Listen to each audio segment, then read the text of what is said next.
કમોડને blame કરવા કરતાં લાઇફસ્ટાઈલને થોડો બ્લેમ કરવો જોઈએ મારા મતે. બિકોઝ જંક ફૂડને પણ ધ્યાનમાં રાખીએ, આપણી બિઝી લાઇફસ્ટાઈલ છે એને ધ્યાનમાં રાખીએ. એક વસ્તુ જે આપણી લાઇફસ્ટાઈલમાં છે ને એમાં એવું છે કે આપણે સૌથી વધારે ડાયટ ખોરાક રાત્રે લઈએ.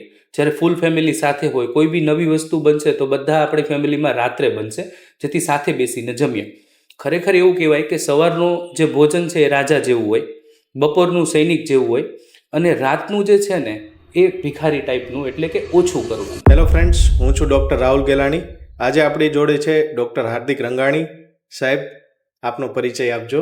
હું છું doctor Hardik Rangani, Rangani surgical hospital, Mota Varachha, Sudama Chowk પાસે. હું છું surgical gastroenterologist and advance laparoscopic surgeon and laser anorectal surgeon. Okay સાહેબ, હવે મારે તમને એ પૂછવું હતું કે આજકાલ કબજિયાતના કેસીસ બહુ વધી ગયા છે. ખૂબ જ કબજિયાત થાય, જેને જોઈએ એને એમ કહે કે મારે પેટની તકલીફ છે, ગેસ, અપચો. તો આનું કારણ શું છે? મને એવું લાગે છે કે મોટે ભાગે આ થવાનું કારણ આપણી લાઈફસ્ટાઈલ એટલે કેવું, સ્ટ્રેસફુલ લાઈફસ્ટાઈલ છે, પ્રોપર આરામ નથી. શિડ્યુલમાં એવું છે કે આપણે વર્કોહોલિક થઈ ગયા છીએ. મીન્સ કે સૂવા માટેનો ટાઈમ પ્રોપર નથી, પ્રોપર ઊંઘ આવતી નથી સ્ટ્રેસના લીધે, સવારે ઉઠવાનો ટાઈમ, જમવાનો ટાઈમ, ઇવન જમવામાં પણ આપણે જંક ફૂડ ઉપર વધારે ફોકસ કર્યું છે. પ્લસ આપણે કામ માટે, જે અર્નિંગ માટે કામ કરી રહ્યા છીએ, પણ બોડી માટે કોઈ એક્સરસાઇઝ પણ નથી કરી રહ્યા. આના લીધેથી બોડીની પાચન શક્તિ ઉપર અસર થાય છે, જેના લીધેથી કરીને અવારનવાર કબજિયાતના કેસીસ વધી જતા હોય છે. બરાબર. સાહેબ, તમારી ઓપીડીમાં, એક સર્જિકલ ઓપીડીમાં કબજિયાતના કારણે કયા કેસીસ વધારે જોવા મળે છે? કબજિયાતના લીધે જે ઓપીડીમાં પેશન્ટ્સ આવતા હોય, મોટાભાગે એમની ઇઝી કમ્પ્લેન એ ટાઈપની હોય. પેટમાં ગેસ થાય છે, પેટ ભરેલું લાગે છે, ભૂખ નથી લાગતી, અને કશે મન નથી લાગતું કામ કરવામાં. બીજું, એના લીધે થોડો લાંબો ટાઈમ, એટલે કે 6 મહિના, વર્ષ, 2 વર્ષ પછી જે પ્રોબ્લેમ થતા હોય એમાં મોટાભાગે લોકોને હરસ અથવા તો ઘણીવાર મસા, લોહી પડવું, સંડાસની જગ્યામાંથી કંઈક બહાર આવે એવું લાગે, ખંજવાળ આવે, ઇચિંગ થાય. પ્રોપરલી શરૂઆતનો મળનો ભાગ જ્યારે બહાર આવતો હોય ત્યારે પેઇનના લીધેથી એ લોકો ઊભા રહી જાય ત્યાં, અને ઘણા લાંબા ટાઈમ સુધી આ વસ્તુને અવગણવામાં આવે તો ભગંદર પણ થઈ જતું હોય છે. બરાબર. સાહેબ, તમે વાત કરી હરસ, મસા, ભગંદર.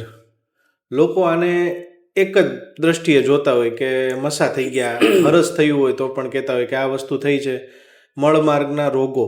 બરાબર. આના વિશે સમજાવો કે આ બધામાં ફરક શું છે? ઓકે, જો સૌથી પહેલાં આપણે વાત કરીએ હરસ. હરસ એટલે આપણા ગુજરાતીમાં એને વાઢીઓ પણ કહેવાય. જેમ કે મળદ્વારની જગ્યાની રિંગ હોય એમાં ચીરો પડે. ચીરો પડવાનું કારણ એ હોય કે નોર્મલી કેવું છે કે રિંગ પ્રોપર ઓપન થાય, અંદર રહેલું મળ બહાર આવે. આ રિંગ આપણા કંટ્રોલમાં છે. કોઈ કારણસર વધારે પ્રેશરથી કબજિયાત હોય, હાર્ડ ટોયલેટ એકદમ કઠણ હોય, જોર કરીએ ત્યારે રિંગ પ્રોપર ખુલ્લી ના હોય અને ફોર્સફુલી જ્યારે મળનો ભાગ બહાર જાય તો રિંગ ઉપર નાનો ચીરો પડે. આ ચીરો છે હરસ. આ ચીરાનું કામ એવું છે કે એના લીધે આપણને સિવિયર પેઇન, બર્નિંગ, ઇચિંગ એવું થાય.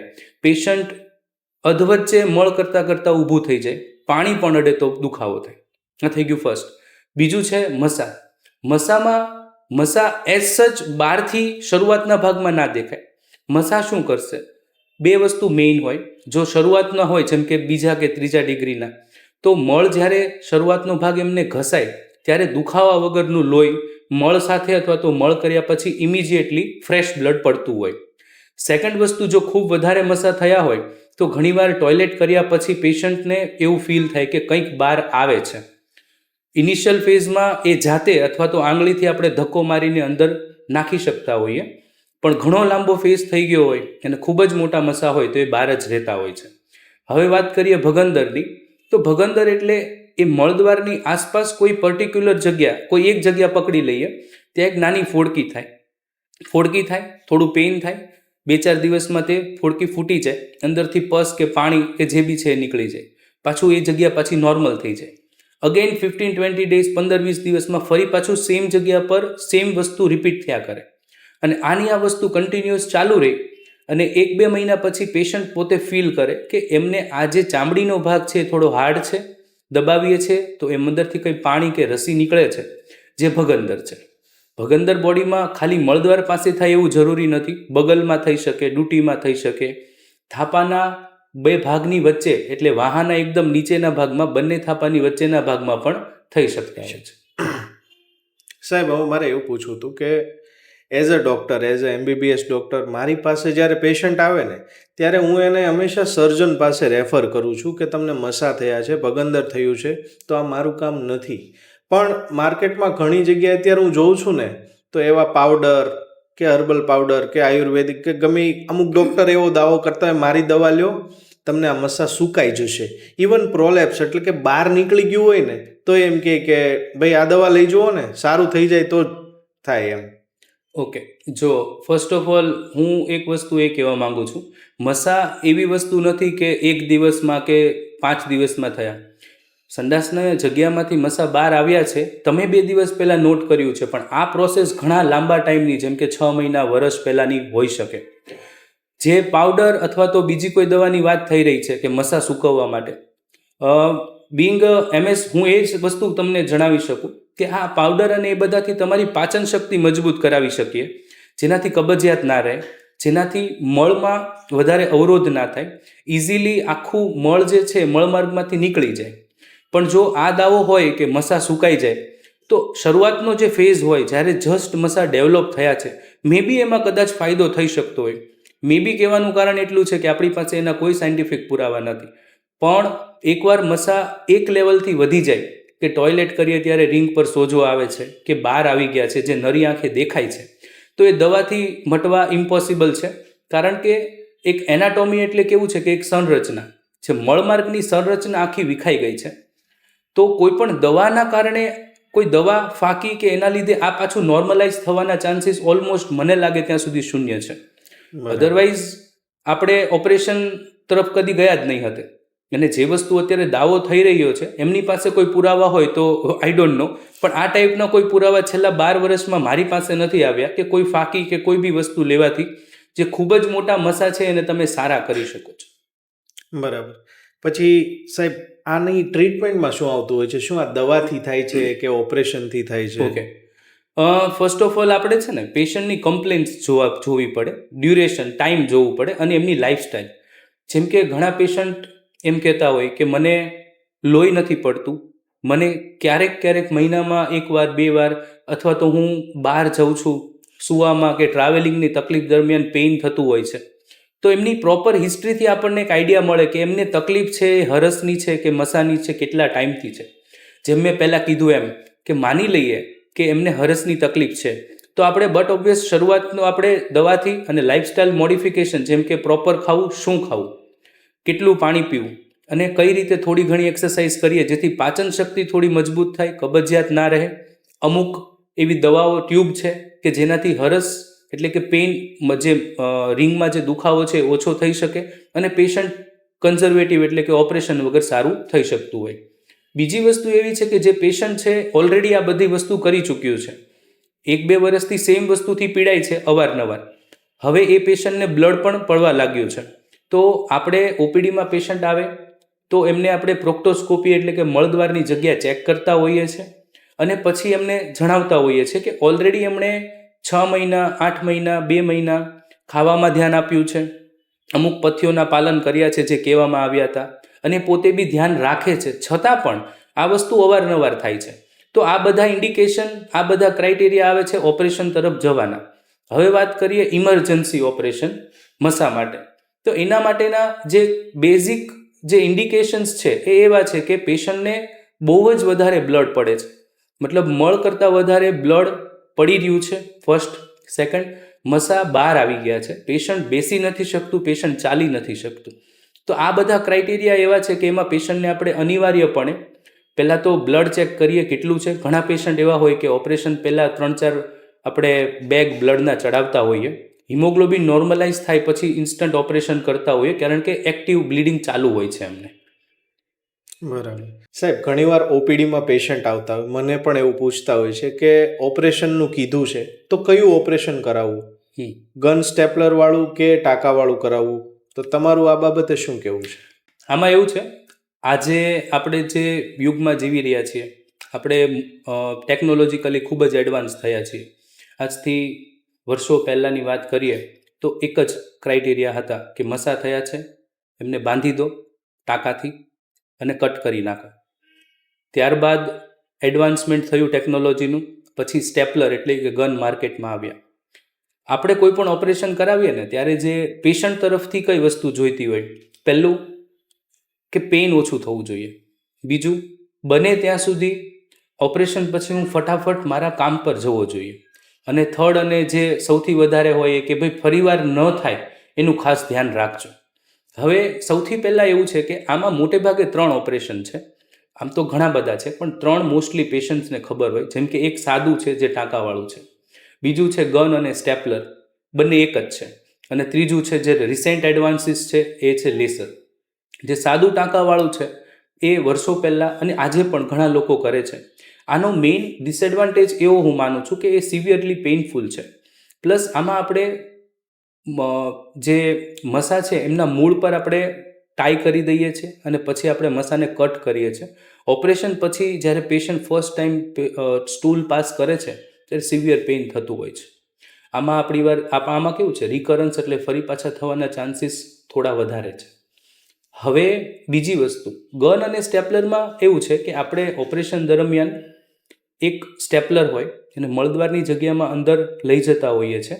ઓલમોસ્ટ 360 ડિગ્રીમાં આપણે બધા જ મસા છે ત્યાં કટ કરીને ત્યાં સ્ટેપલર લાગી જતા હોય છે.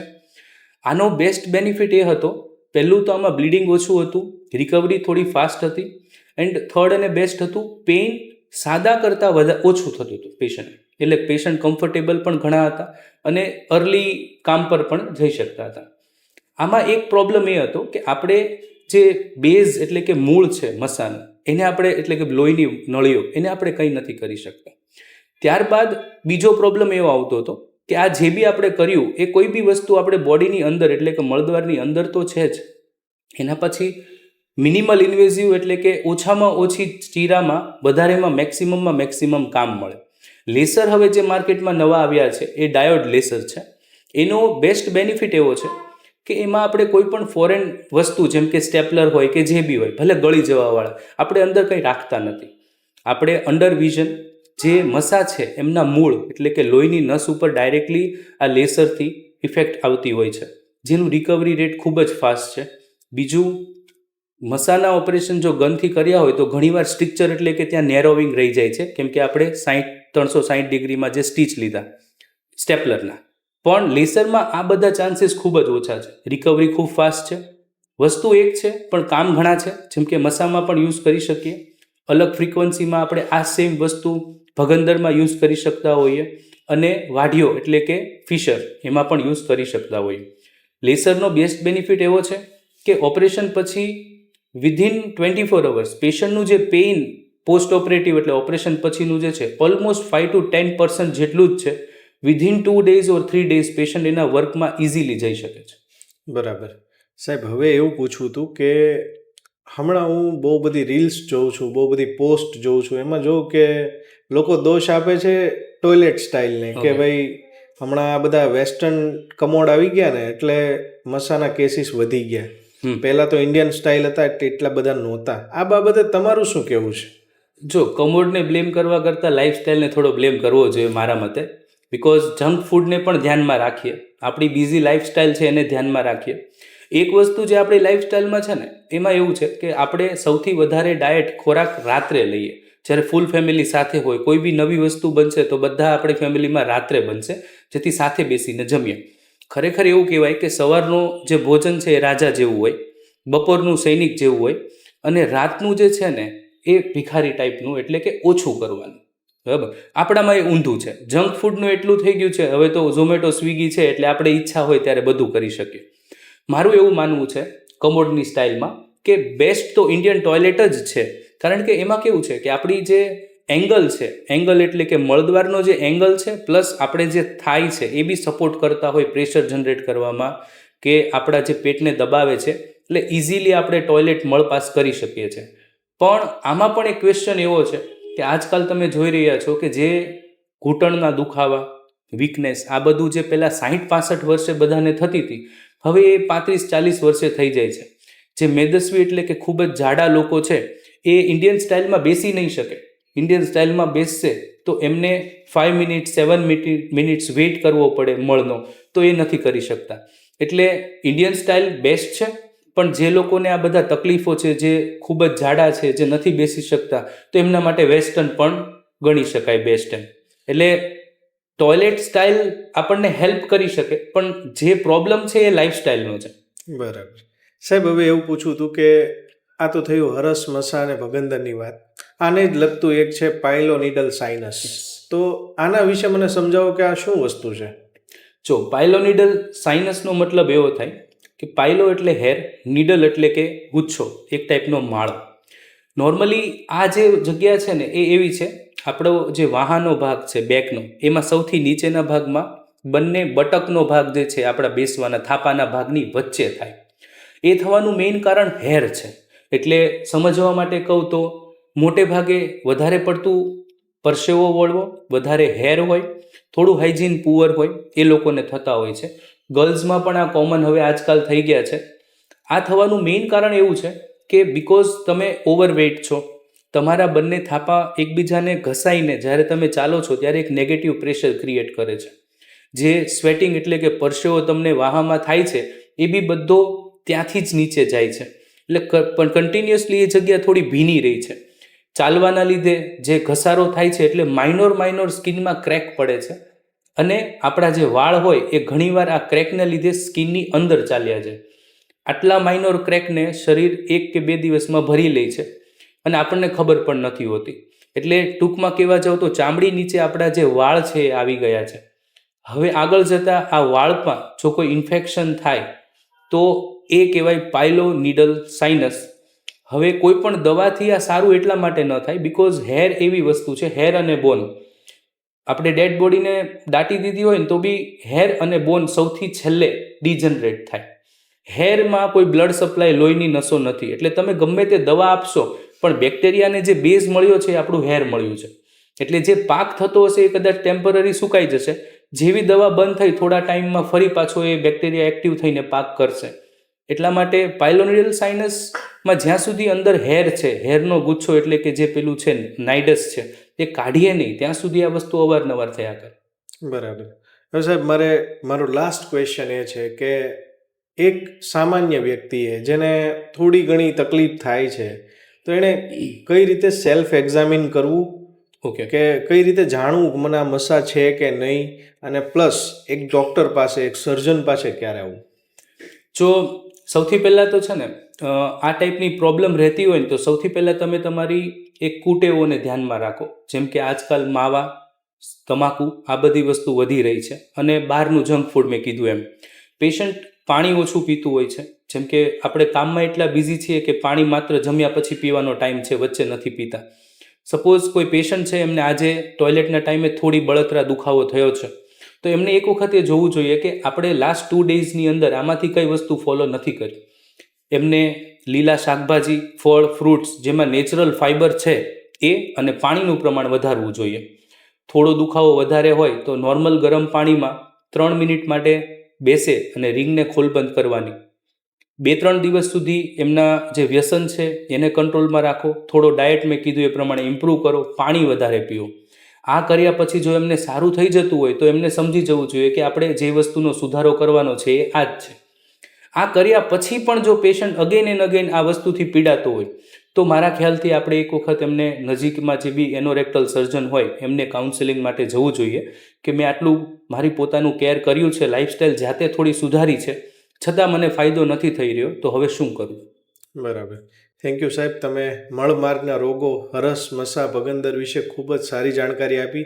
એ બદલ ખૂબ ખૂબ ધન્યવાદ. Thank you.